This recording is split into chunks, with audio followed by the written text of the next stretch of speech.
ஸ்ரீ குருப்யோ நமஹ. ஹரி ஓம். எல்லாம் வல்ல திருச்செந்தூர் முருகப்பெருமானின் தனி பெருங்கருணையாலே நாம் அரிநாத சுவாமிகள் அருளிச் செய்த கந்தர் அலங்காரத்தை பார்த்து கொண்டிருக்கின்றோம்.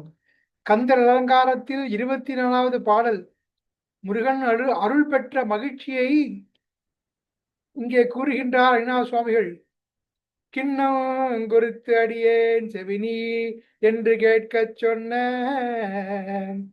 குன்னங்குறிச்சி வெளியாக்கி விட்டது கோடு குழல் சின்னங்குறிக்க குறிஞ்சி கிழவர் சிறுமீதனை முன்னங்குறிச்சியில் சென்று கல்யாணம் முயன்றவனே. அருமையான பாடல், கந்தரலங்கார பாடல். முருகப்பா பெருமானை பார்த்து கூறுகின்றார் சுவாமிகள், கிண்ணம் குறித்து அடியேன் செவினி என்று கேட்கச் சொன்ன. கிண்ணம் என்றால் துன்பம். நான் துன்பப்பட்டு உழன்று கொண்டிருந்தேன். அந்த நிலையை கண்டு முருகப்பெருமானே, நீ என்னை அரவணைத்து அருணகிரி இங்கே வா என்று கூறி என் காதில் சொன்ன அந்த ரகசியம். கிண்ணம் என்றால் துன்பம், அடுத்து குன்னம் குறிச்சி. குன்னம் என்றால் ரகசியம். அந்த குன்னம், அந்த ரகசியமான விஷயம் அருணகிரி சொம்மா இரு சொல்லற என்றலுமே அம்மா பொருள் ஒன்றும் அறிந்திலனே என்று அரிநாத சுவாமி கூறுவது போல் முருகப்பெருமான் அருணகிரிநாதருக்கு உபதேசம் செய்தார். அரிநாத பெருமான் உபதேசம் பெற்ற அடியார். அவர் முருகன் மட்டுமல்லாமல் சிவருமான், உமாதேவி, வள்ளி பிராட்டியிடம் அவர் தீட்சை பெற்றுள்ளார். அப்படிப்பட்ட மகான் முருகப்பெருமான் அவரை ஆட்கொண்டு, அருணகிரி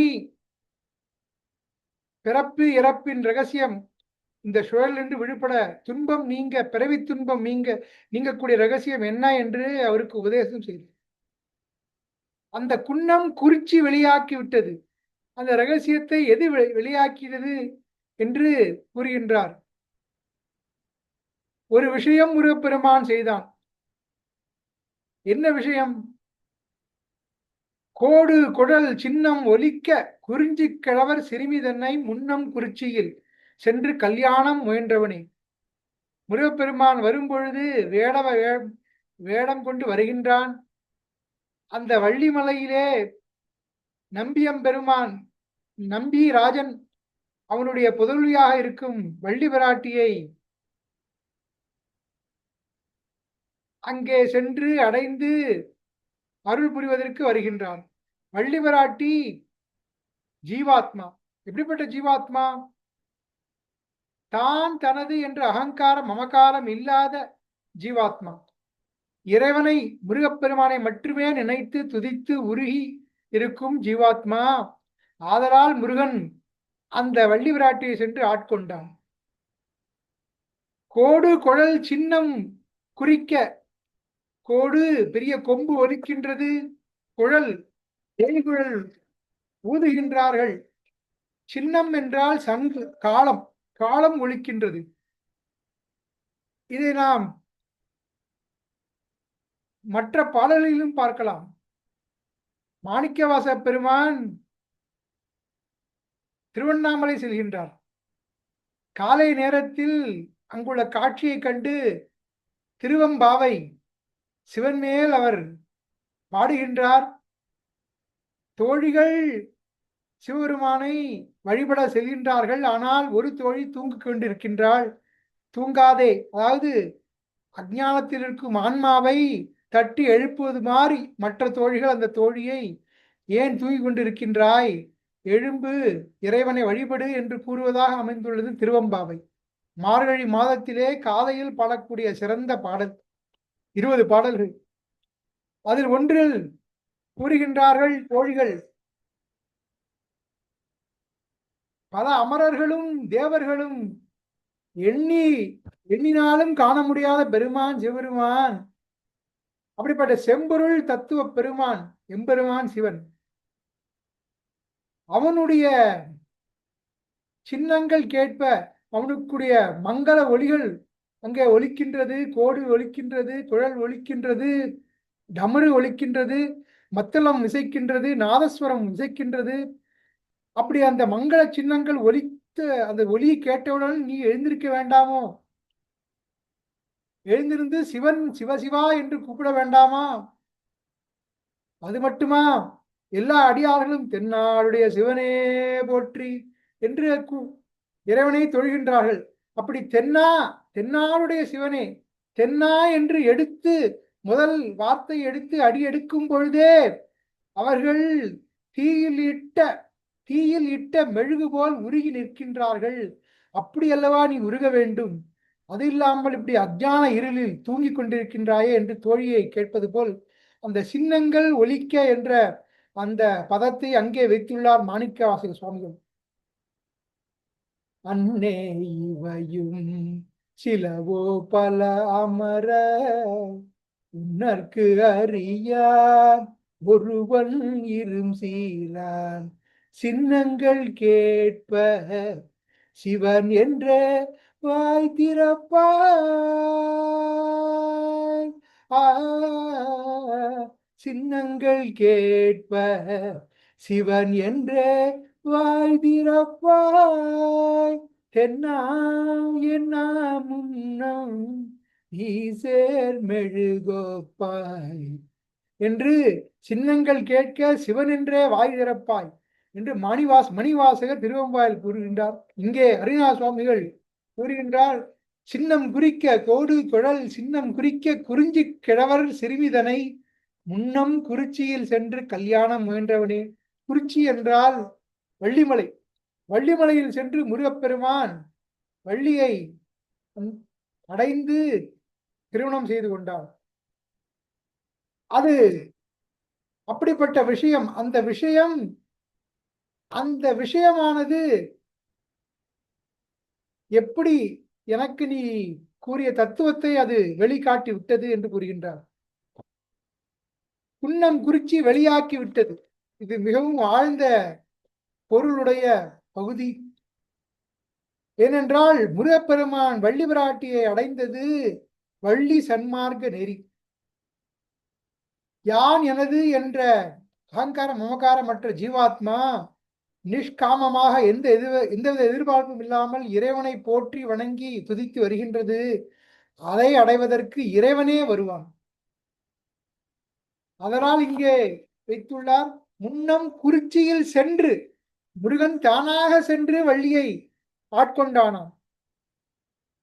திருப்புகழில் கூறுவார், இந்த உன் பத்தியில் ஈடுபட்டு குறவர்கள் வளர்த்த கற்பு உடைய அந்த வள்ளி பிராட்டியை சென்று அவளை அணைந்த பெருமாளே என்று. கத்தர் நெடுச்சடையர் முக்கணக் கடவுள் கச்சியப்பர் கருள் குருநாதா கற்ப தத்தைக்கு உருகி உன் பதத்து குறவர் கற்பினுக்கு உற்ற பெருமாளே. உன்னை பதத்தை வேண்டி நிற்கும் குறவர் கற்பினிற்கு அந்த வள்ளி பிராட்டிக்கு உற்ற பெருமாளே, வள்ளியை சென்று மணந்த பெருமாளே, ஆட்கொண்ட பெருமாளே என்று கூறுகின்றார்.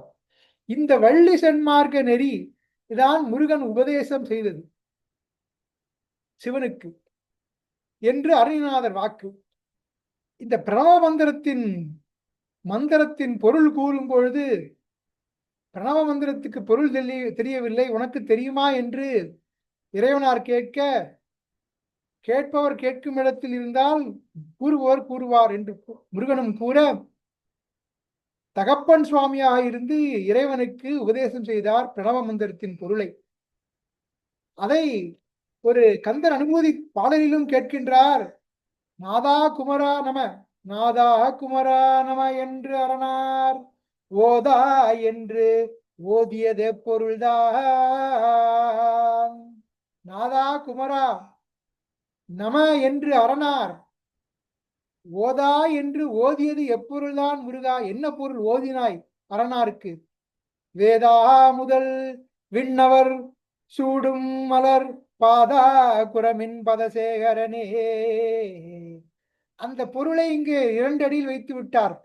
வேதா என்றால் பிரம்மா முதல் விண்ணவர்கள் சூடும் மலர்பாதா அவர்கள் முருகப்பெருமான் தன் தலைமேல் கொண்டுள்ளார்கள். அப்படிப்பட்ட முருகப்பெருமான் குரமின் பதசேகரனே, அந்த வள்ளிகுரத்தியின் பாதத்துக்கு பணிவுடை செய்யும் அங்கே சேகரனாக இருக்கின்றான் என்று கூறுகின்றார். ஏன் என்றால் வள்ளி பிராட்டி இந்த யான் எனது என்ற அகங்காரம் அற்று ஜீவ நெறி அங்கே ஜீவபோதம் கழன்று அங்கே சிவபோதமாய் நிற்கும் அந்த தூய ஆத்மா அதை சென்று அடைந்து முருகன் வள்ளி பிராட்டி அடைந்து அருள்பாலித்தான். அதுதான் அந்த விஷயம்தான் நீ எனக்கு உபதேசம் செய்தாய். அது எனக்கு தெரிந்து விட்டது. ஏனென்றால் நீ வள்ளியை சென்று அடைந்தாயே இந்த வள்ளிமலையில் அடைந்து அவளை ஆட்கொண்டாலே அந்த விஷயம்தான் ரகசியமான விஷயம் அரணாருக்கு ஓதியது என்று கூறுகின்றார் அருணா சுவாமிகள். இதற்கு இன்னொரு அர்த்தமும் இருக்கின்றது. குன்னம் குறிச்சி வெளியாக்கி விட்டது என்றால் இரகசியமான விஷயம் குறிச்சி வெளியாக்கி விட்டது. எனக்கு நீ அருளரை கூறினார். அது எனக்கு வெட்ட வெளியில் இந்த சித்த ஆகாசமாக இருக்கும் சித்தம்பரம் அந்த வெளியில் இருக்கும் என்னை ஞான ஒளி உருவாக ஆக்கிவிட்டது. யான் எனது என்ற எண்ணம் போய் தானாகி நின்ற தற்பரம் அப்படிப்பட்ட நிலை எனக்கு வந்து விட்டது என்று இங்கே கூறுவதாகவும் ஒரு பொருள் கூறலாம். தாய்மான சுவாமிகள் கூறுவார், இந்த ஊனக்கண் கொண்டு அஞ்ஞான கண் கொண்டு பார்க்கும் பொழுது உலகம் இருட்டாக இருக்கின்றது. ஆனால் இது சிவானந்த பூமி. அந்த சிவானந்த பூமியில் அந்த அருள் வெளி வெள்ளமாக இருக்கும் வெட்ட வெளி நாட அஞ்ஞான இருளை நான் களைந்து பார்த்தேன். இருப்பது இரண்டற்ற ஒன்று, அந்த சிதாகாசமே அங்கே இருக்கின்றது, பரம்பொருள் தத்துவம் தெரிகின்றது என்று கூறுகின்றார் தாய்மான சுவாமி.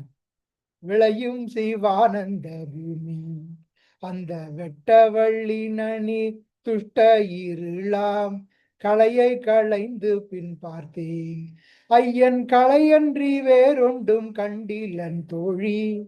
சங்கர சங்கர சம்போ சிவ சங்கர சங்கர சங்கர சம்போ சங்கர சங்கர சம்போ. அந்த ஞான ஒளி மட்டுமே தெரிந்தது. இந்த ஞான ஒளியாக என்னை அறிந்து கொண்டேன் என்று தாய்மான சுவாமிகள் கூற்று. அதுபோல் இங்கு அருணாச சுவாமி கூறுகின்றார், இந்த ஞான ஒளி உருவாக என்னை ஆக்கியது முருகப்பெருமான் செய்த உபதேசம்.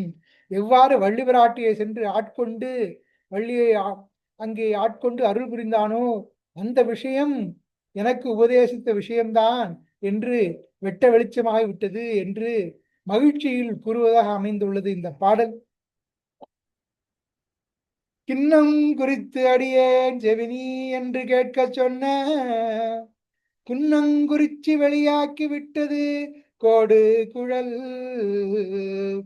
சின்னம் குறிக்க குறிஞ்சி கிழவர் சிறுமிதனை முன்னங்குறிச்சியில் சென்று கல்யாணம் முயன்றவனே.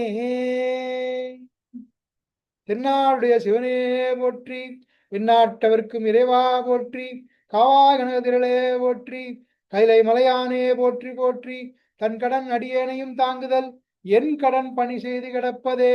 வெற்றிவேல் முருகனுக்கு அரகரோகரா. சத்குருநாத்த மகாராஜ் கி ஜெய்.